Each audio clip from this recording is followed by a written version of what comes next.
So it's my pleasure now to introduce our MC for the activities today. I think most of the people in the room know Fran Forgette, but for those of you that may not, Fran is a current member of the Tridec board. He's a past chairman of Tridec. He's a former WSU Board of Regents, Tri-Citian of the Year, and occasionally he practices law. So with that, please welcome Fran and you'll see Fran the rest of the morning. So thank you, Fran. We have an exciting program prepared for you today. We're going to have industry experts providing you with a detailed economic forecast on real estate, healthcare, agribusiness, hospitality, the Pacific Northwest Site Office, the U.S. Department of Energy Hanford site, and new to this year's forum, the Washington State Business Survey from Gallatin Public Affairs. Today's great program would not be possible without our great community sponsors, so I'm going to mention them now. First, please join me in thanking our event title sponsor, Kadlec Regional Medical Center, and especially Rand Wertman and Jim Hall, who are with us here this morning. Gentlemen, wherever you are. And I've really got to take just a moment, recognizing the board I used to be on, and thank Kadlec and their foundation for stepping up recently and announcing that $18 million plus foundation gift to WSU Tri-Cities to fund the hiring of 5 top-line faculty professors to teach in the new graduate program for nurse practitioners. And we all know, given the doctor shortage, that we're all going to be treated by nurse practitioners going forward. You'll see a physician once in a blue moon. But that's the trend, and it's a great investment that Kadlec is making in our community and in our university right here in the Tri-Cities. So can we have a round of applause for them for that great support?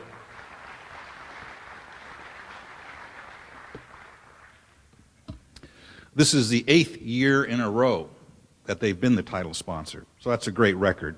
The next sponsor I'd like to talk about is RBC Wealth Management. Brad Fisher and his staff, I think, are here. Brad, where are you? He's coming for lunch. Okay. Let's give them a round of applause as well. This is the 6th year that they've been our lunch sponsor. That's a great record. Next, I'd like to thank KNDU and the Tri-City Herald as our media partners. Can we hear a round of applause for them as well?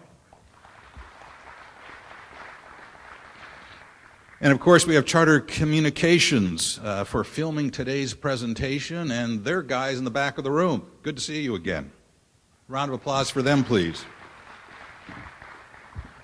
Now, please take a moment to look at your event program and notice the QR code on the back, where you can access today's speaker presentations online and download from the www.tridec.org website for your convenience. If you're having trouble making those connections, just find any 12-year-old in your neighborhood and they will sit down with you and they'll get you right on it. Inside the program, you will find our presenters' bios, notes, pages, and today's agenda.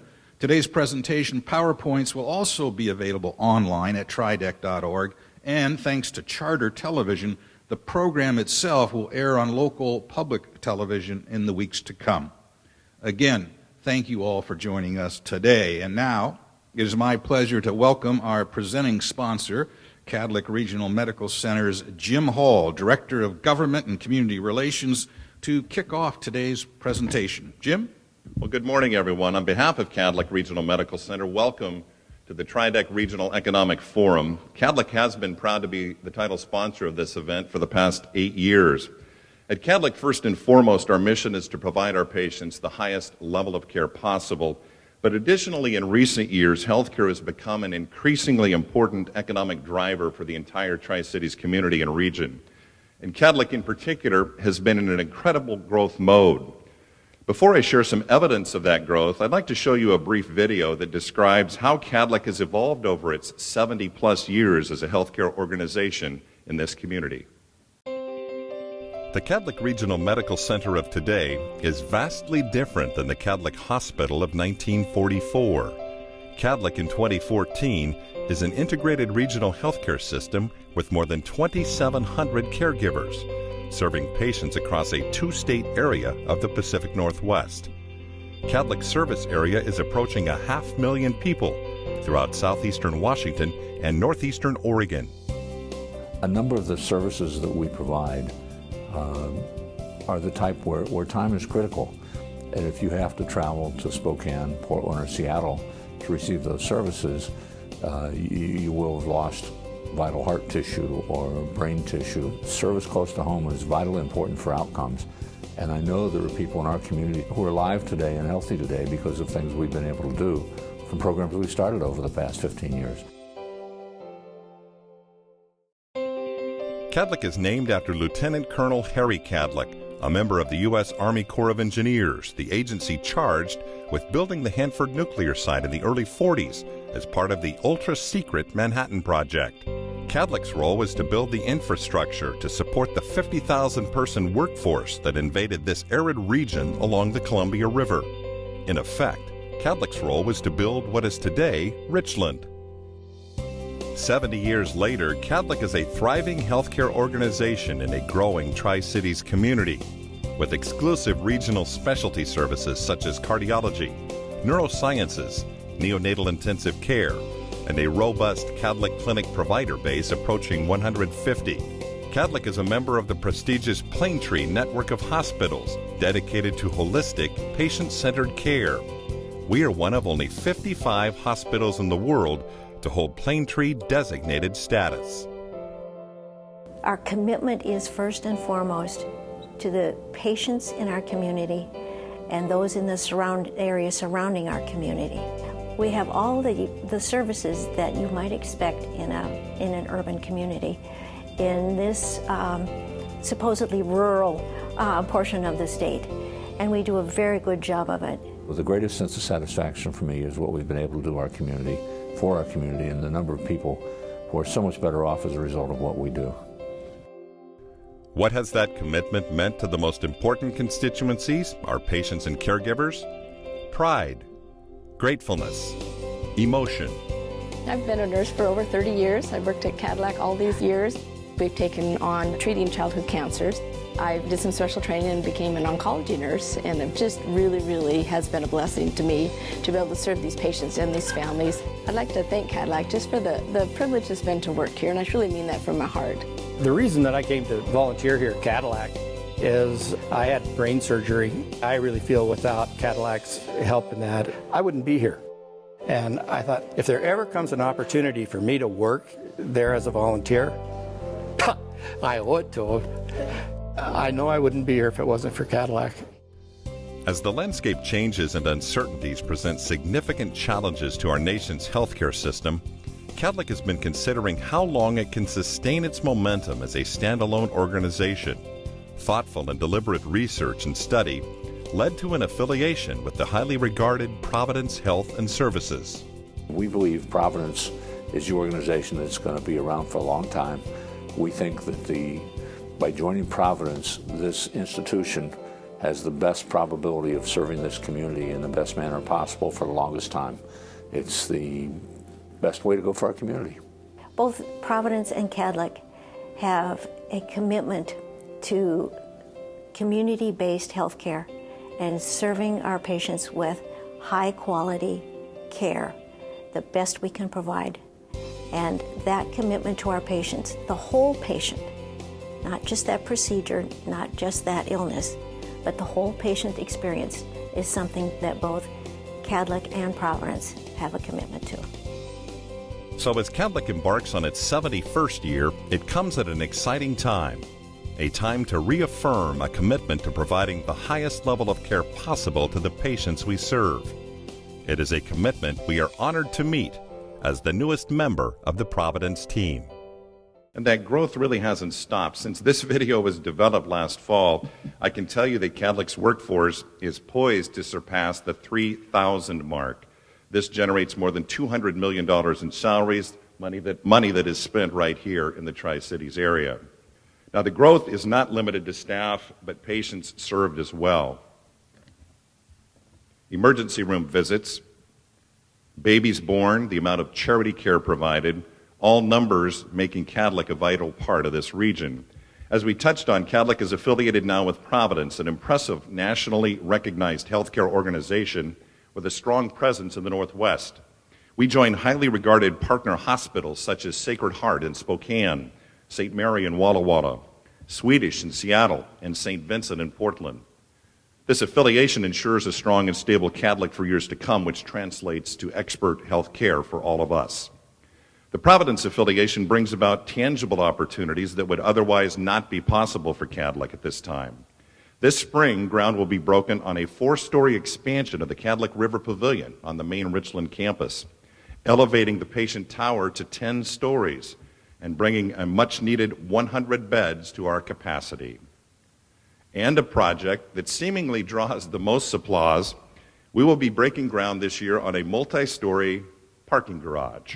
It will be 5 stories tall and accommodate up to 600 cars. For those of you who've been around a few years, you'll recall the old Rite Aid, Payless, Rosar's grocery stores over on Lee Boulevard in Richland. This past year, that building was transformed into what we call the Kadlec Healthplex, an innovative and unique facility housing more than 20 outpatient services. This has really been a home run. It's not unusual for 400 to 500 patients to visit the Healthplex on a given day. So I highly encourage you, if you have the opportunity, to pop in and take a tour if you haven't been able to see it. Kadlec is also making a difference in the lives of our future healthcare workers, the people who will be taking care of all of us in the years to come. As Fran mentioned, just last month, Kadlec announced a gift to WSU Tri-Cities, an $18 million endowment that will be set up through the Kadlec Foundation. Its annual earnings will allow WSU to hire world-class faculty to train doctors of nurse practice. This is the largest single gift ever by WSU Tri-Cities has received. Now, this training occurs in the state-of-the-art facility on our Healthplex campus. This was made possible by a donation of 12,000 square feet of space from Kadlec, along with the support of other healthcare organizations in the Tri-Cities as well as other businesses. Columbia Basin College has also been a valued partner. The CBC Health Science Center is a thriving educational hub for our nurse training and other healthcare professions. Soon, the college will start construction on a second health science center, to which Kadlec has committed $3 million. Finally, we have partnerships with the CBC Hawks, the Washington State Cougars, and now the Washington Huskies. This summer, Kadlec will welcome its first group of 6 family medicine residents as part of the UW's top-rated training program. More than 500 residents have applied to this program. Somehow we have to narrow it down to 6. So it's a dynamic time at Kadlec. It's a dynamic time in healthcare. Thank you for your interest today, and I hope you enjoy the forum. Thank you.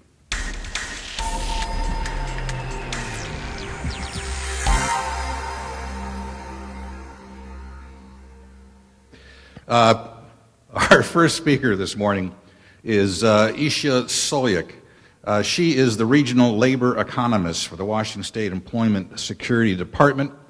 She is responsible for the economic analysis of the local area as well as Washington State. Ajsa provides economic information and analysis to local economic planners, administrators, local businesses, and residents. Please welcome Ajsa. She presents our regional economic outlook. And I think we're going to hear a little bit of good news, maybe. So I have about 20 minutes, 5 minutes of questions. I usually promise I take those 5 minutes as well. But with all this great news, I probably will not leave you with doubt in mind that you're doing great. So to start off today, year in review for Tri-Cities, as expected, is one of the best years we had since 2011. And considering what happened in 2011 with layoffs from Hanford, it's just amazing. For 2-county area, if you know, unemployment rate raise your hand. December unemployment rate for 2-county area, anyone? Nobody? Oh, I thought I kept you up to date on this one. So before I go on, this is how it looks statewide. Unemployment rate for 2-county area is 8.8%. Our Franklin County unemployment rate is 11.3, and Benton County 7.7. Very different unemployment rates, reflecting different labor force statistics and so forth, but 8.8 is really not too bad. Looking at the trend line, we do have different unemployment rate trends compared to the state. Over the past, actually 7 years, we have increased in unemployment. A lot of people were unemployed for a long time. And even during 2011 layoffs from Hanford, that unemployment rate increased again. But it was 2014 that we have seen first time low unemployment rates that we have seen in 2008. Looking at the trend right now, we are expecting to continue lowering our unemployment rate and catching up to that of the state. One of the factors to look at is labor force statistics. Labor force statistics in local area comprise of labor force that are available and looking for employment and are unemployed and looking for those jobs, and also those who are working. When compared to the state, we have done quite well during recession and are continuing to do quite well this year as well. This year, we are marking 6 months of consecutive growth in labor force, a 3.1% growth over the year in December, as well as our employment, which comprises of total resident employment, has increased about 3.2%. Employment in local area for all the residents has been increasing much faster than increasing labor force. December marks 14 months of consecutive growth in resident employment. That means people are finding jobs, and there are jobs available out there. One of the concerns we had early 2013 was that labor force was dropping out of employment activities and so forth due to discouragement in the economy.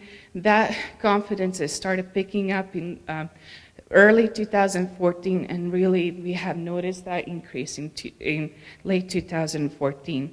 The average annual unemployment rate was brought down to 7.2% for 2014, which is about 1.4% less than 2013, and about 15.1% less unemployed workers in the area.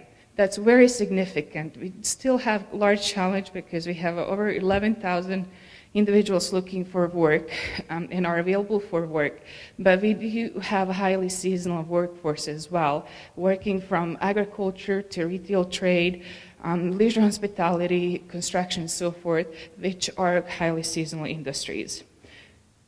On the next slide, we'll talk about non-farm employment, which is more predictive than resident employment. And in regards to non-farm employment, we are marking 21 months of consecutive growth. That's 21 months after Hanford layoffs in 2011.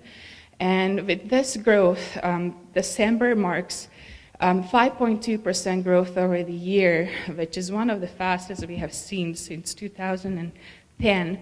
And considering 2010, majority of the growth was driven by $1.9 billion funding for Hanford projects. So right now, what's very encouraging is that this growth in Tri-Cities for non-farm employment was driven through many other industries other than Hanford, federal area, but that widespread industries across many different segments, showing that our area has diversified much faster. Looking at the December number, we basically doubled that of the state growth, 5.1% growth in December compared to the state of 2.7%. Moving forward with this, there are many also good news is, many good news for Tri-Cities is that 2014, we have reached a new peak in non-farm employment. This is first year that we have reached 105,000 people working in non-farm employment. Last time we were at 103 in 2011. And that's a new mark for us, and hopefully we continue growing that non-farm employment for upcoming months. One of the things to look forward, even though we have grown significantly over the year, 1.6% average for past 5 years is still much better than 1.4% the state that's seeing, and also much better than all other areas that are around us. On the next slide, contributors to non-farm employment are widespread, as I have mentioned. Good producing industries, which comprises of manufacturing, construction, have done quite well. 10% growth from December to December of last year compared to that 3.6% in the state. State hasn't recovered goods producing industry segment yet, and it will take quite a bit of time to recover that employment. We had some volatility in our recoveries for past 7 years, but overall, past year and a half, our both construction and manufacturing have increased quite well. 7.5% average over the year growth in this segment. Looking at this, we can look at construction and say that even with all of the investment and changes that have happened past 7 years, we have stabilized this year with growth of 8.5% in December, marking a little bit higher than what's seen statewide. We have known and heard probably that nationally and state or construction is a little bit picking up, and there's optimism in this segment, but our construction, for example, has had different trend, as you can see, than what we see in statewide. Looking forward, what's driving this construction growth is a lot of consumer confidence, investor confidence in local economy. In 2010-11, major growth that happened there was that we were the only area in the nation, one of the only areas, you can name them based on your one hand, that were growing and had stable unemployment rates. So a lot of investors from outside came here, invested in basically single home construction and so forth, but then it was quite questionable for them to continue that investment in 2012, but once they see widespread economy, in their diversified economy, they have continued that shortly after. Basically, it picked up as March of 2012 and continues to grow. Average growth construction after all these volatility is at 0.1%, and I have to say it's positive. So last year I was reporting negative number in growth for 5-year average. This year is quite positive. On average, there's 5,000 people working in this segment and making about $50,000 a year and contributing 5.3% of total employment in the area. Very significant and hopefully continues. We haven't recovered this segment yet from 2007 level. It'll take us a little bit longer, but we are certainly doing much better than the state average. Some of the statistics that are associated to construction employment that are actually driving construction employment are housing statistics. We look at permits, we look at prices sold and so forth. One of the trends seen here is that average permits seen for both counties are down since 2010 and are trending down, but the value of those permits has been trending up even before that trend happened in 2010. One of the most significant part of this is that our average sales price for homes, as well as median sales price of homes, has continued to appreciate about 2.5% a year. Being from some of the statistics I was able to gather, is that average sold price was $113,000, and average median sold price was about $190,000. So very significant growth for us. This is not seen elsewhere in the state, as we have seen statewide decline during recession in prices about 3.5% to 5%, depending on the area of impact. On the next segment of industries, we have service providing industries, which, we have manufacturing industry, which has gained momentum and growth. Fastest growing industry in 2014, and one of the drivers for this was that we gained some manufacturers in late 2013, and that has been expanding and adding jobs. And 15.5% change from December of 2013 to December of 2014, bringing its average growth for the year about 11%. There has been a lot of movement in manufacturing towards those specialized foods that are driven by retail market trend, but employment and the number of people employed in this is about 7,300, and they on average earn about $45,000 a year. Percent of total employment for this industry has been growing, and it's now at 6.7%. Largest segment of this industry is in food manufacturing, about 68%, which is highly seasonal, but it's becoming more stabilized as manufacturers gain different shipping orders or orders for retail trend on the market. Looking forward to service providing industries, which is highly affected by what happens in Hanford workforce and Hanford budget, we can see that 2014 was very significant in growth, and you can see the uptick towards December 2014. In 2014, this segment has gained 4.3% in employment, which is compared to 2.6% of the state, and it continues to appreciate in this year as well. Retail trade is one of the large sectors of this industry, and it comprises about 10.6% of total employment, employs over 11,000 people. Even though wage is not as high as the other industries, which is at 28,000, it provides large number of part-time jobs, flexible jobs to our local labor force. Retail trade has moved towards diversification in our local area, and it's providing more specialized retail services, which each year we gain something new, different, where we don't have to go out and shop elsewhere. One of the segments that I want to mention that's most contributing to this is, of course, general merchandise stores. It's also one of the stable growths, 1.4% a year for past 5 years, and it's expected to continue growth in 2015 and forth. Financial services have had different trend than we've seen elsewhere. I mean, financial services, we're one of the industries that we're the bust during recession and contributed to the recession factors. But even with that, there has been a lot of changes in that, adding jobs and reconstructing and so forth. And we have seen that firsthand in our area.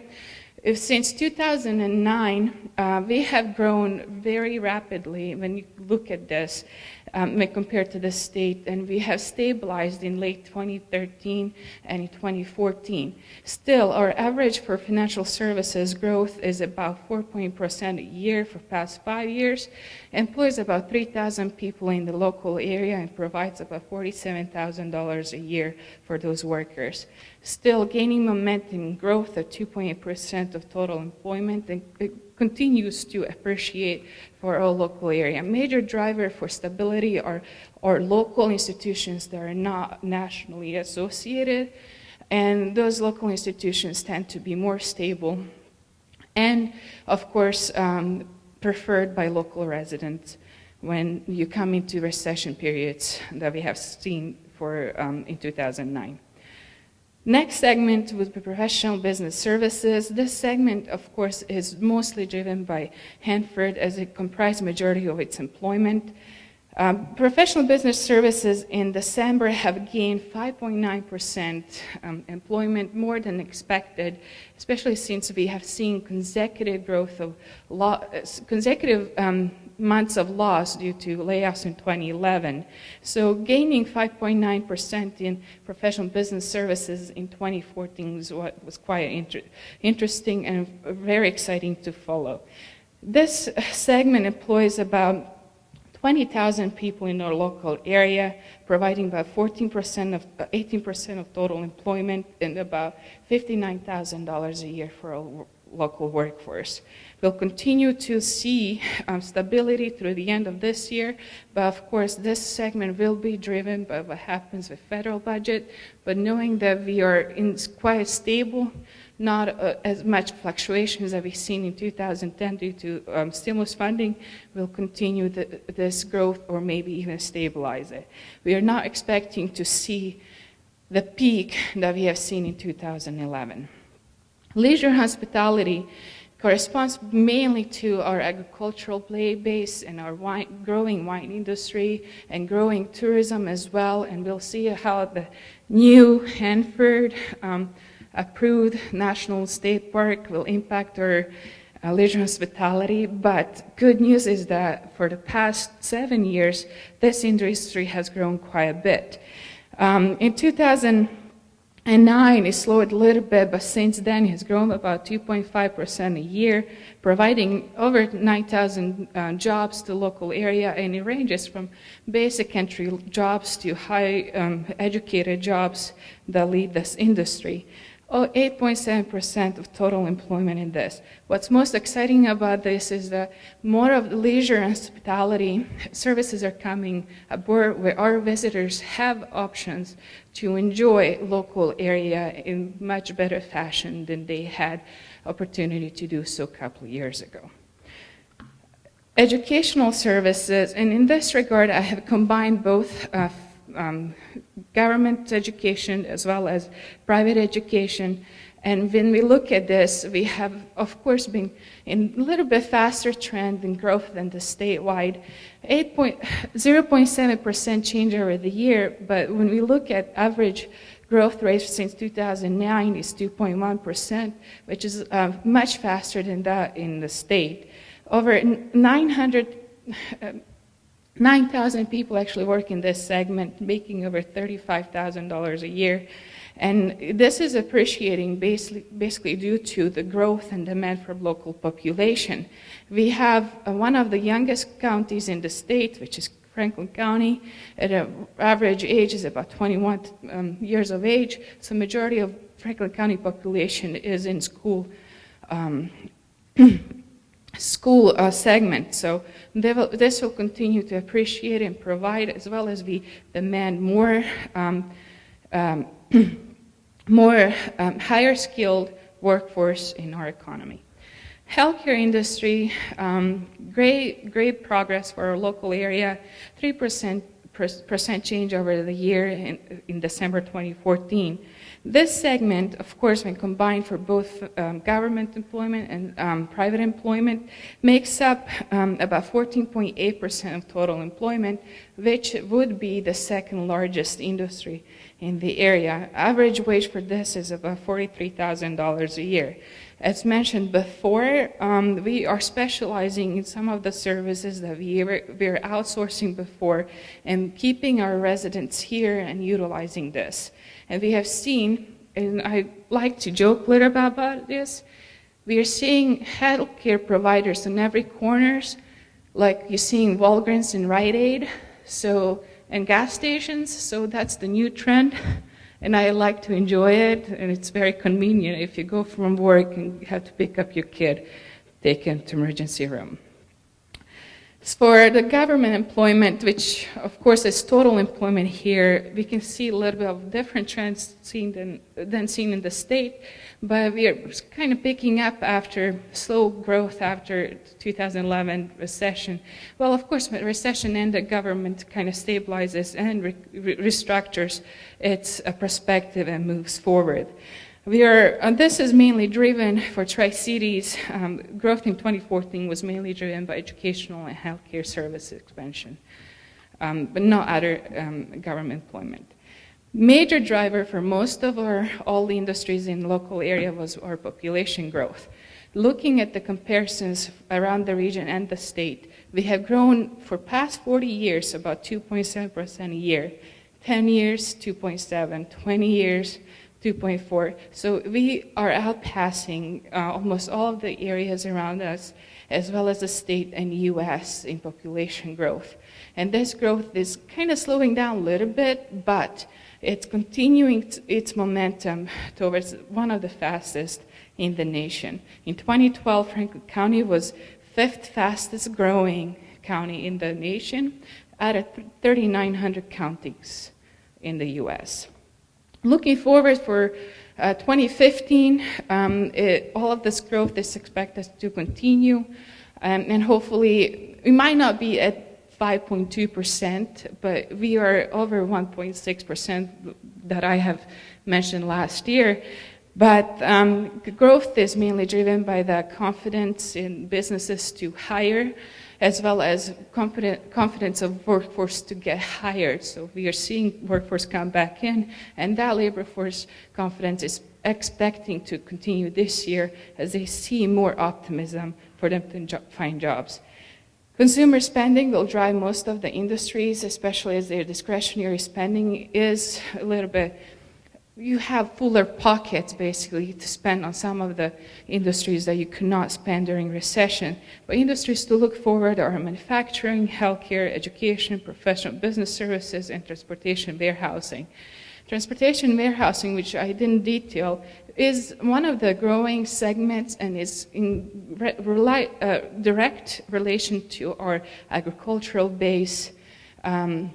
Industry and agriculture is huge for our area, even though it doesn't provide as large a number of employed, over 10%, but it provides other economic impacts to our local area and brings incomes and produces our economic stability.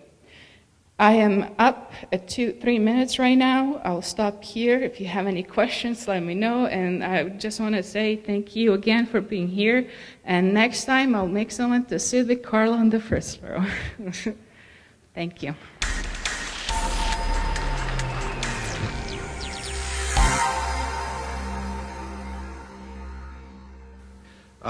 It's now my pleasure to introduce the next speaker, Roger Snyder, manager of the Pacific Northwest Site Office for the U.S. Department of Energy. As PNSO manager, Robert oversees the performance of the Pacific Northwest National Laboratory. It's interesting to think that this is the 50th anniversary of Battelle having a contract with DOE to run the national lab here. And when you think it's an annual contract, as I understand it, Gary Spanner, you're here, is that correct? Is it year-to-year contract? 5-year contract. Still, it's been renewed a number of times, and if it was a marriage, you'd have to say it's a very successful one. So congratulations to both DOE and Battelle on that relationship.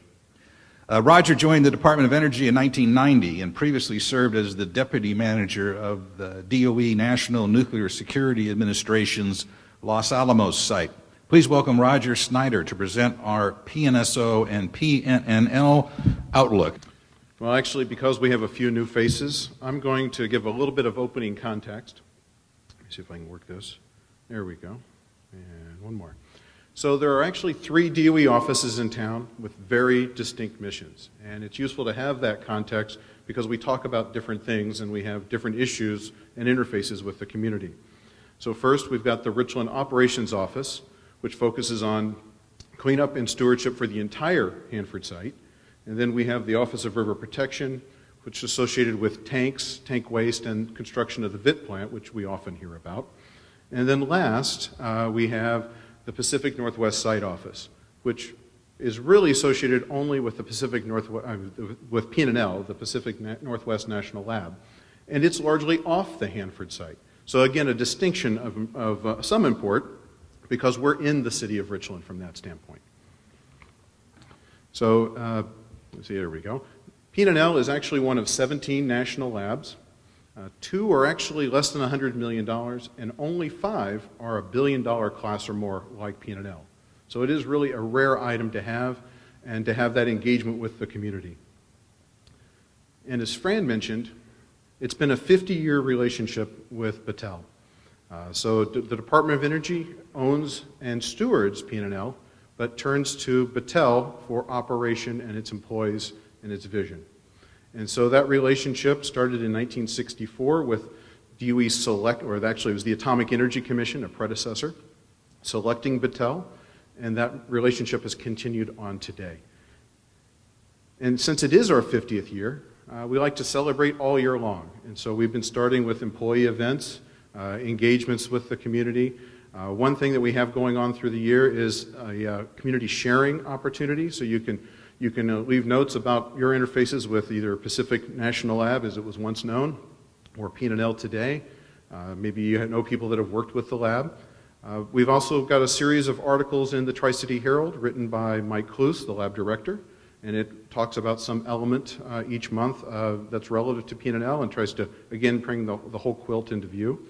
And our employees are very engaged, and so they're working with the Habitat for Humanity to give back to the community, working with the local pipe fitters and pipe fitters and steam fitters, and to also the Tridec folks to give back and build a community home celebrating this 50th year. And throughout the year, we have lecture series, and they are a diverse set of topics. I know Gary Spanner, who's here today, will be leading one in the future, talking about the economics of PNNL. But we've talked about agriculture and the community. We've talked about some of the issues of cybersecurity and espionage. So there's really an interesting outreach of the expertise that we bring to the lab to inform the community. It is hard to talk about PNNL because there's so many things that go on. And it's hard to condense that to give people a vision of where we're going.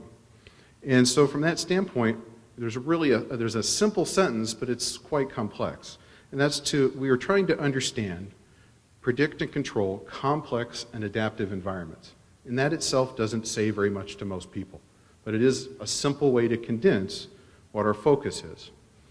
And really, we lead so many different areas. People ask, well, what are you going to do next? And we're moving from just leadership in climate and the environment to taking that into a whole Earth system. Everything connects to everything. The air and the wind are connected to the water, and so on and so on. And so understanding that nexus is where we're taking to the next level. Similarly, we've been looking at materials at the molecular level.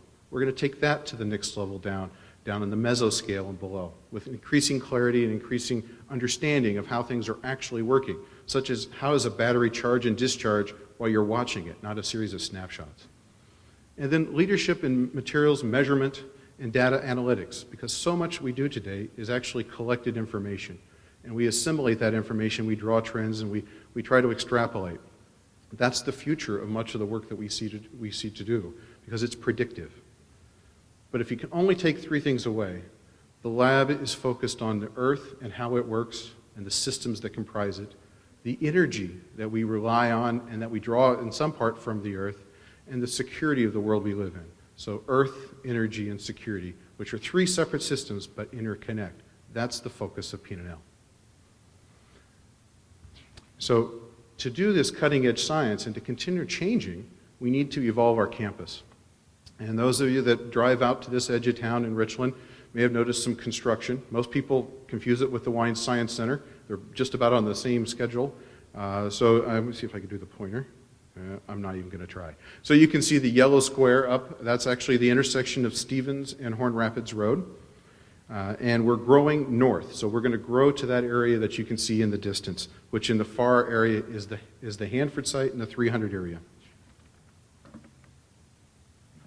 Okay, one more time. Here we go. Okay, so we actually have developed a whole new complex in that area that we've laid out. We've done the infrastructure. And 3 buildings in black are what we are going to see in the near term. The top building is office space, and it's in design as we speak. The middle building is actually chemistry lab, and we're hoping for that to hit the street very shortly for construction. And then the one on the bottom is the system engineering lab, and that project is actually nearing completion.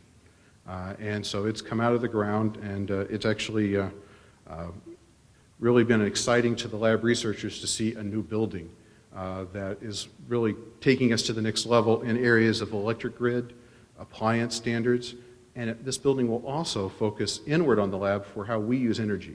You'll be able to monitor the entire lab and our energy usage from this facility and see when, in theory, when we left extra lights on or when something's amiss in a pump or a valve.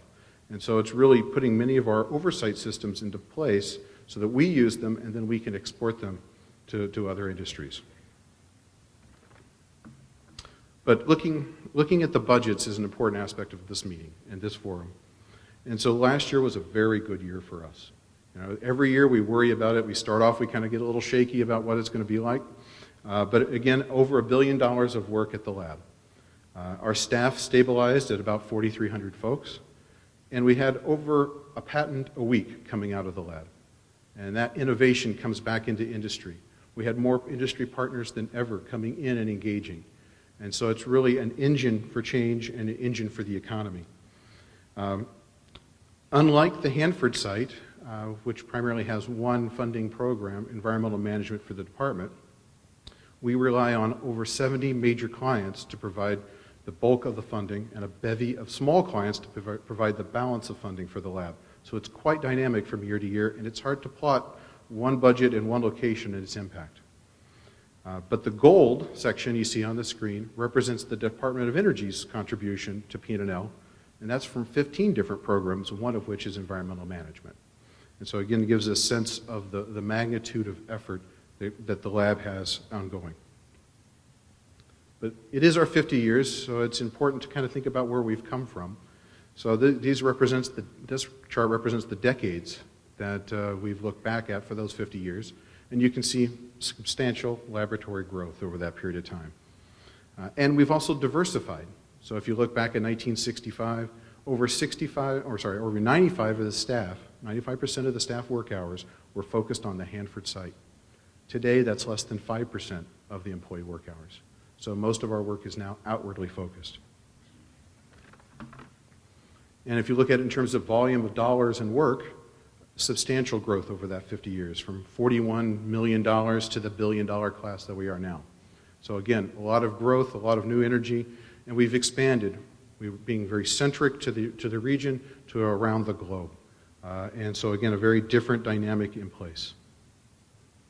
One of those changes, in addition to the changes on the Hanford site with plutonium production ending, was the construction of our EMSL facility, the Environmental and Molecular Sciences Lab. That brought a world-class user facility here to us in 1997. That created an environment where now we were at the center of science for some of the areas of the world. Its state-of-the-art capabilities continue to evolve and be refreshed. We brought in a lot of new equipment through ARA, as an example. And this last year, we had 12 different countries coming in to use this facility, as well as people from all across the United States. So again, people that come into our community, bringing their work and bringing their vision. This year, we also look back at 2013 to see the impacts of the lab broadly. What is the impacts to the state and the region? And so from that standpoint, it's much broader than the 4,100-ish people that work there. It's their spending, it's the retirees, it's all of the second-order impacts from having a lab and spending in the community and our employees spending in the community.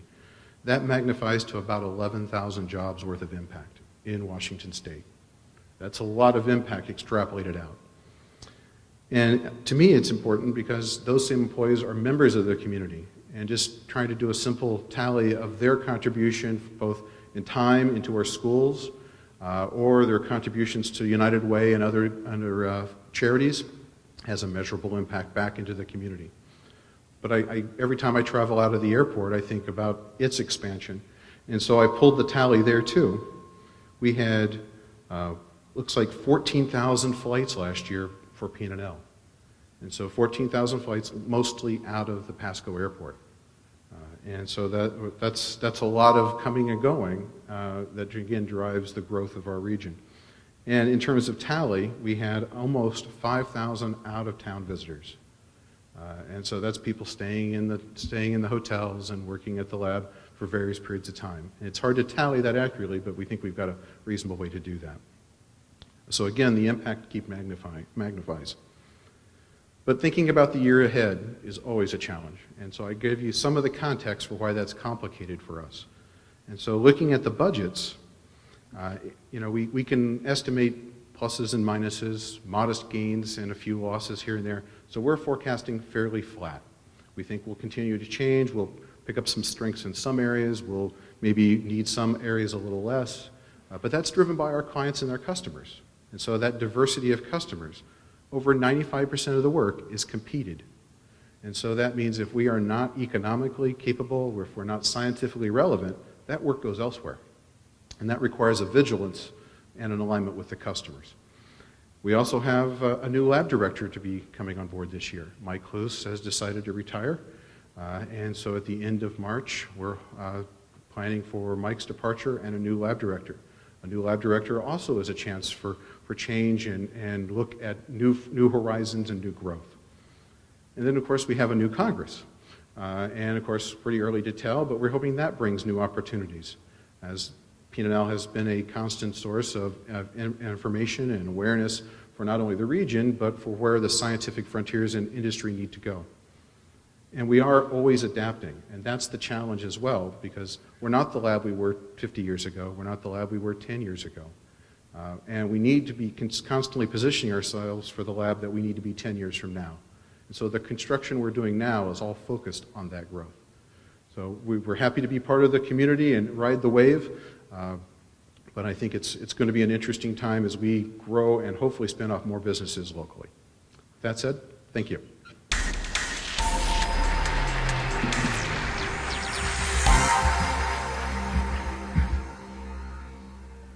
It's now my pleasure to introduce Stacy Charboneau of the U.S. Department of Energy. She is the RL manager. She was named manager for the U.S. Department of Energy's RL office in December of 2014. She has previously served as the RL deputy manager.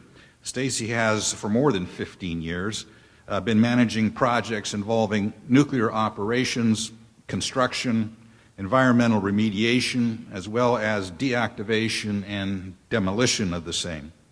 Please welcome Stacy.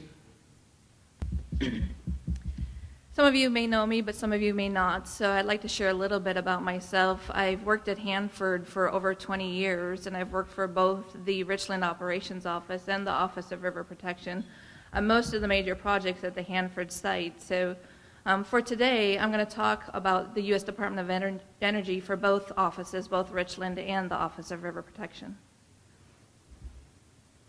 So just to give a real quick overview of Hanford cleanup. So they're broken down into basic 3 different parts as we look at the cleanup of Hanford. The river corridor, which is 264 square miles along the Columbia River as part of the Hanford site, depicted primarily in the green on that map. And then we have the Central Plateau area of the Hanford site, which is roughly 75 square miles. And then we have the tank waste mission, which you've heard referred to earlier, that is the responsibility of the Office of River Protection. And that tank waste mission is contained within a core 10 square miles of the Hanford site. The Richland Operations Office is responsible for the stewardship and caretaking of the Hanford site in total, as well as the cleanup activities along the river corridor and the majority of the cleanup within the Central Plateau as well, outside of the tank farms mission. So we treat contaminated groundwater, we demolish facilities, we clean up contaminated soils and debris, as well as support the infrastructure necessary for the Office of River Protection to retrieve the tank waste from the 177 underground tanks and for the eventual treatment of that to the WTP. Hanford's budget over the last several years has been basically flat at about $2.2 billion.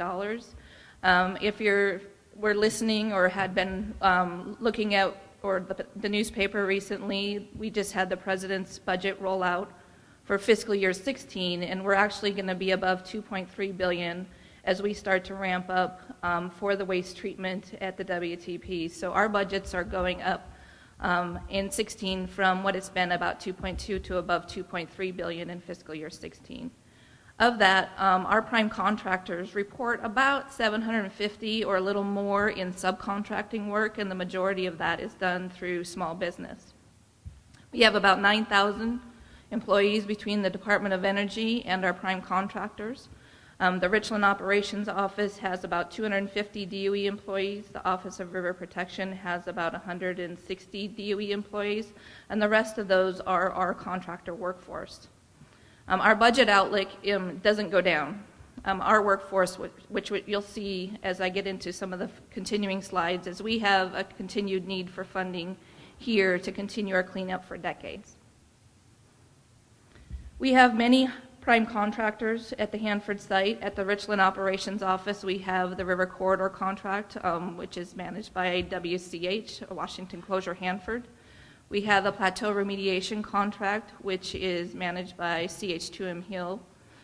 We have the Mission Support contract, which is a group of folks from Lockheed and other prime contracts, as well as the Bechtel contract for building of the WTP and the Washington River Protection Solutions contract for doing the tank waste.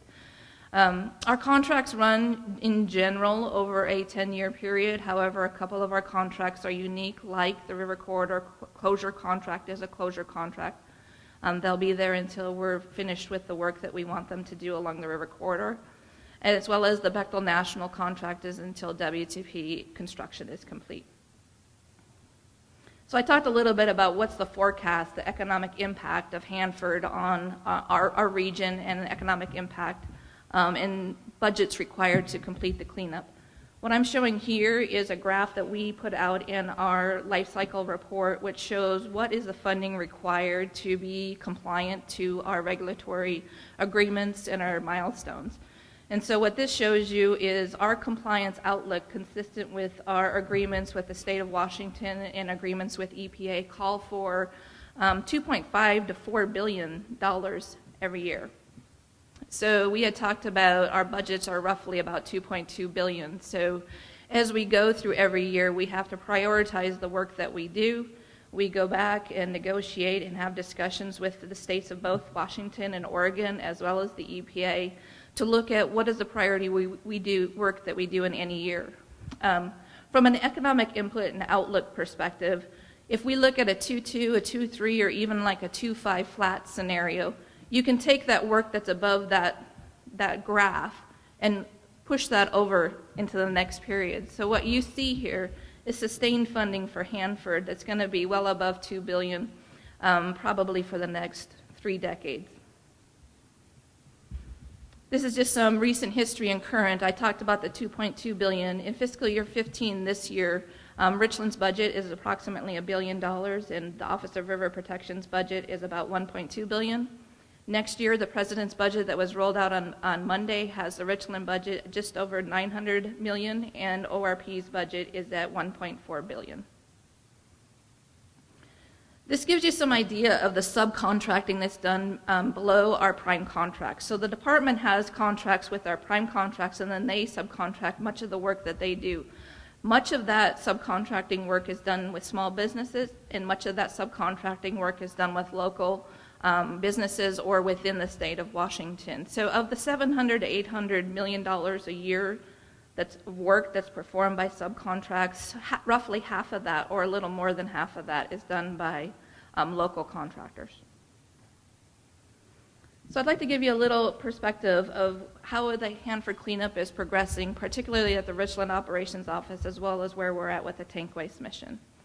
This area is the 100D area. This is where the D and DR reactors are along the Columbia River. We are just finishing the very last of our soil remediation in this area this week. We have 2 very large dig sites there that are chasing plumes of chromium along the river, and you can see the proximity to the river there. This is what a reactor area looks like when all the facilities have been demolished with the exception of the actual core reactor buildings. So you see the two DDR reactor buildings there that are cocooned. We call them cocooned. They're basically put in a safe state so that the radioactivity within the reactor vessel continues to decay until we have final remediation of those cocoon facilities. We will backfill those very large digs. The digs go to 85 to 100 feet below the surface right there, down to the groundwater level, chasing that chromium plume.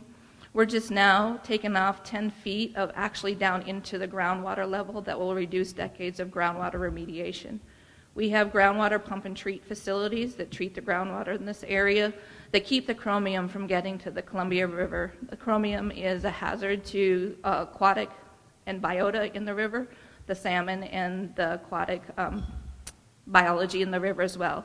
It's not a threat to human health as it hits the river. The N area cleanup progress shows in the upper right-hand corner what the N reactor, which is the largest of our plutonium production reactors along the river, and what it looked like during operation and what it looked like today. So all the remediation and building demolition is done in the area, which was just done and completed in 2014. So you see what an area looks like after we've completed remediation and we've revegetated that area. Again, the reactor core will sit there and decay over the next couple of decades. This is down in the K area, the K reactor area. What I'm showing you here is the construction of a new facility that's just to the north of the K West building, the K reactor building. This new annex will take the sludge that's left in the K West basin and package that and take it up to the Central Plateau area where the eventual sludge treatment will be done and preparing that sludge for shipment to the the Waste Isolation Pilot Plant down in New Mexico. Construction is complete on the facility. Right now we're fitting the equipment into this facility as well as equipment into the K West basin to retrieve the sludge out of containers where the sludge is today. The sister reactor to the K West reactor is the K East reactor. This shows what it looks like after the sludge and fuel was removed from the basin and the basin was completely removed and the soil was remediated. We've done sampling in this area. There were historical leaks. Again, some of the constituents of concern here, strontium, chromium, and others. So this shows the gravel backfill and the pad that are put in place for continued soil sampling and characterization near the K East reactor. We are not able to progress on the K area remediation until we get the sludge out of the K West basin, and then we can continue. So it looks like the N area and the D area that I showed previously.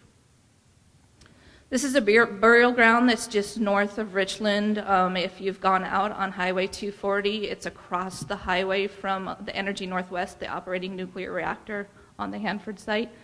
This is an active burial ground that we're remediating now. We anticipate retrieving about 1,500 drums of material that came from the research that was done in the 300 area. We've retrieved nearly 900 drums to date. We're hoping to complete the trench and drum remediation in this burial ground in fiscal year 15. This is one area within the 300 area. This is the very last of our facility demolition in the near term for the 300 area. What you see there is the final platform that's about 32 feet below grade. This is where the plutonium recycle test reactor was at. It's the largest of the 6 test reactors that were already remediated and removed out of the 300 area. We just received approval from the regulators that this area is clean and we're ready to backfill. The plutonium finishing plant is the priority work for the next 2 years for the Richland Operations Office. This shows a picture of the conditions and the PPE that our workers are in as they're in the americium facility, or known to some folks, the McCluskey room. And this is where we had an ion exchange column explode back in the 70s that heavily contaminated a worker in that area. So this is really the first that we've gone back in to actually remediate and clear out the tanks, the waste, and prepare this facility for eventual demolition. We are on schedule to bring the entire PFP down, slab on grade, facility demolished at the end of 16. This is a picture of our environmental restoration disposal facility. This is an on-site disposal cell. where we take our low-level waste, mixed low-level waste, the contaminated soils, the contaminated debris from our facility demolitions and our soil remediation up onto the Central Plateau. It's a designed landfill.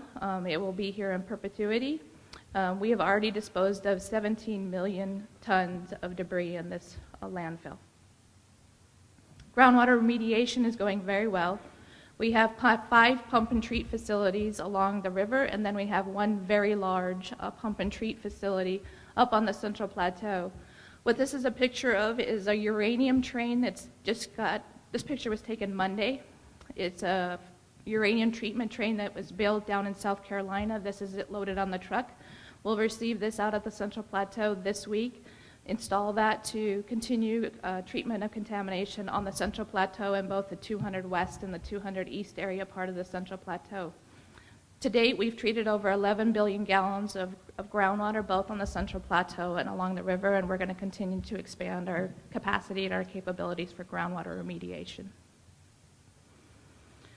This picture is a little backwards from the pictures I've shown before. We've shown facilities to brownfield. Now here's brownfield to facility. So the picture in the lower right-hand corner is where we're at today with construction of the waste treatment plant. Again, this is under the Office of River Protection. Construction is about 65% on WTP. Right now the office is looking to start the low-activity waste facility and glass production by 2022. The tank farms, which we talked about as a part of the tank waste mission, there's 177 underground tanks on the Central Plateau. They range from approximately 500,000 gallons to 1 million gallons apiece. There's still remaining about 56 million gallons of highly toxic, highly radioactive waste in those tanks. And they're situated in 18 tank farms throughout the 200 West and the 200 East area. So for the next several decades, we will be continuing to retrieve tank waste into double shell tanks and then stage that waste for eventual feed to the waste treatment plant, which is under construction. So far, 14 single shell tanks have been retrieved. We continue with retrieval in the C farm, and the Office of River Protection is working on transitioning to the A and AX farms in the 200 East area to retrieve those tanks next. So I heard a previous speaker mention the Manhattan Project National Historic Park. So this is a shift for us here at Hanford. So what happens to Hanford when we have it clean?